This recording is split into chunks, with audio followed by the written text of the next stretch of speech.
தமிழ் இருக்கும்போது இங்கிலீஷு கன்னடாலாம் இருக்குது, தமிழ் இருக்குங்க.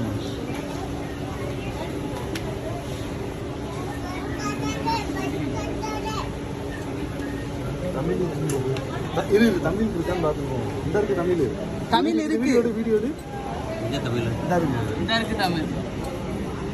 தமிழ்ல கம்ப்ளீட்டா அர்த்த மீனிங் அர்த்தமா அல்லது தமிழ் மீனிங் தமிழ் குரான் தான். குரானே தமிழ் மொழிபெயர்ப்புன்னு தான் போட்டிருக்காங்க.